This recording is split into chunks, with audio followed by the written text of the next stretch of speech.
Mark Rogers, TV talking UCLA football. And of course, to do so, I bring in Mike Regalato from Gojo Bruin to sort out the quarterback position. So, Mike, we were just talking a few minutes ago, and it's unbelievable because it seems like football season is so far off, but it's already at a point where each and every year that we've been having these conversations, that this is about the time we start breaking down positions and get everybody set for the first week of August. Yeah, I was after the spring game. I was thinking about man, it's gonna be 4 months until college football returns. But yeah, just like every summer, it goes by quick. So it'll be tough without college football during the summer, but it'll be here before we know it. Definitely. And what's going to go by quick is Josh Rosen, if he has the kind of season that many believe that he'll have, and his career is going to be by in a flash at UCLA if he chooses to go on to the NFL, which many believe that he will. But we'll focus on 2017, the here and now, and hopefully a stellar campaign from the junior. So he played the 6 games. He was knocked out against Arizona State. He compiled big numbers in that loss. Had some issues early on against Texas A&M with a 3-interception performance, almost pulled off the win in overtime, putting together a touchdown drive to get to overtime at College Station. And then I was looking at his game log, Mike, and he really played well after that Texas A&M game, and unfortunately got hurt against the Sun Devils. He was the bright spot on the offense, and he actually had some really good stats. Let me look at him right here. 2016, yeah, he only played 6 games, got injured in Game 6 against Arizona State. He still threw for over 300 yards per game. What did he have? 10 touchdowns, 5 interceptions, but it was a difficult situation because UCLA they had a new offense which wasn't gelling correctly. They went from a spread to a power setup, and it just wasn't fitting. Yet Rosen was still looking good. As horrible as the offense was, when you look at the stats and what he did, he was still pretty impressive. He, could have been a little bit more polished, but what can you do when you have an offensive line that is not having the best games blocking, when the run doesn't work, receivers dropping balls. But the fact that he still had over 300 yards per game, and I think it was that Arizona State game where he had over 400 yards. So it's like, for me, everybody that got on Josh Rosen and say, oh, he didn't do so well, and then he got injured. It's like, what? He actually did pretty well what he was given. So hopefully going into this year, it's a little bit weird because they've completely changed all of the offense from 2016 to 2017.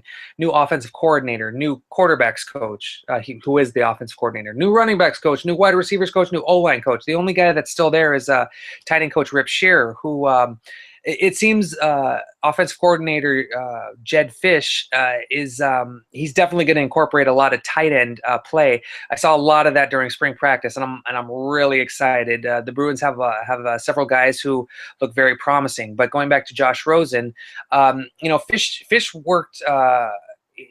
He worked with a couple quarterbacks who were not the best, but what he had them do at Michigan, they were a top team last year, and it's promising seeing what he can bring over to UCLA. And Josh Rosen already has the skills, he already has a talent. What can Fish and Josh Rosen do together? That's the big question. How are they going to have the offense click? A lot of people thought that, and it's understandable. It's slow going. It's a third offensive style in 3 years. All the offensive players have to get used to another playbook, which is apparently thicker than Kennedy Palomalu's from last year. The positive side about this is that a lot of the guys are already they were used to the spread offense, which UCLA played under Noel Mazzoni 2 years ago. They also know some power schemes from last year. So this year, I think with Jed Fish being a little bit more meticulous, I saw in practice, it wasn't just him, but a lot of the position coaches, they would stop, explain everything, and they wanted to make sure that all of the players knew exactly what they were doing. if that turns into wins, if that turns into scores, hey, it's worth it. Just from just looking at the offense, it seems like it's a little bit like last year, but there are some positives. The biggest positive, Rosen. He looks bigger. He looks back to his form. His in individual drills, he was just hitting guys left and right. When they came together, different story because the offense has to mesh. But let's focus on Rosen right now. Like I said, last year had some really good stats, had some pretty good games, although it didn't translate to it in the win column, especially through 6 games. But he wasn't horrible. This year, hopefully he can build off of that. I mean, he apparently he did very well in his freshman year, and there's no reason to think that he's going to have a step back. Everyone's comparing him to Sam Darnold at USC, which why not? That guy's a freak of nature. He came out of nowhere and led USC to a fantastic Rose Bowl victory, much to the chagrin of Bruin fans. So what is Rosen going to do this year? He still has the talent and the tools. So hopefully he can build off of that from last year. Obviously you want to step up and show the world that you are, you're better than the injury that kept you out of last year. Another thing that a lot of the writers, a lot of my writers at Gojo Bruin have been talking about is the fact that maybe Rosen is a little bit more humble this year. At the beginning of last year, Rosen was being interviewed, and he had all these quotes and sayings, which came off a little bit cocky, which is fine. Cocky players, as long as they can back it up, that's fantastic. Love it. But then he didn't really have a chance to back it up. This year, so far, it's been a little quiet. None of this. I'm going to be an activist. I could have chose Notre Dame, or I could have gone to Stanford. There's none of that right now. It just seems that Rosen is focused on his junior campaign because, bottom line, after this year, he's eligible for the NFL.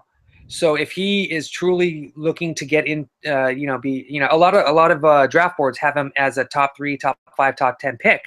If he really wants to keep that up, he definitely has to have a solid season. So Bruin fans, us at Gojo Bruin, we're hoping that this is going to be a breakout season for him.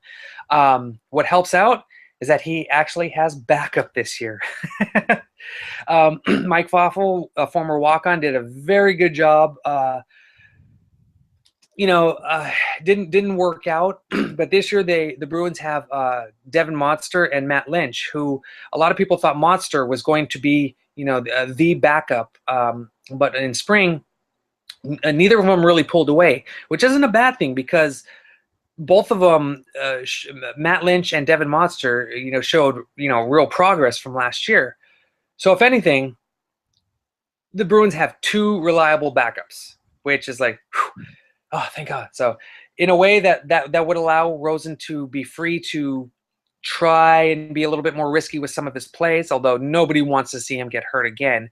But at the same time, they have 2 quarterbacks with strong arms, pretty accurate, and hopefully they get up to speed and knock on wood, if anything happens to Rosen, they'll be able to just step in and pick up where he left off. Now, Modster was the 13th rated pro-style quarterback, according to 247 Sports, coming out of high school football in 2016, the 43rd ranked overall player in California.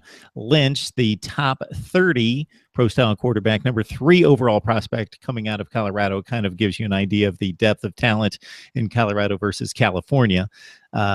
I think it's worth noting, Mike, also in your explanation of the impact that Jedd Fisch could have on the offense is that he selected a quarterback, he and Jim Harbaugh, the starting quarterback at Michigan last year, Wilton Speight, who will have his senior campaign this fall, isn't nearly as talented as Josh Rosen. I'm not making that comparison, but he's similar in style and in size. He's a big guy. He's a pro-style, pocket-style quarterback who doesn't really threaten a defense with dynamic playmaking ability with his feet, but he's good enough to break, contain, and make the defense respect his legs, where he can move around inside the pocket. And maybe if you leave him a running lane, run for the first down. But he basically looks similar to Rosen in terms of stature in looking at Wilton Speight of Michigan. Mike Regalado from Gojo Bruins setting us up with UCLA at quarterback as we break down the Bruins position by position. Mike, we appreciate the time. Thank you very much. Thanks for having me again.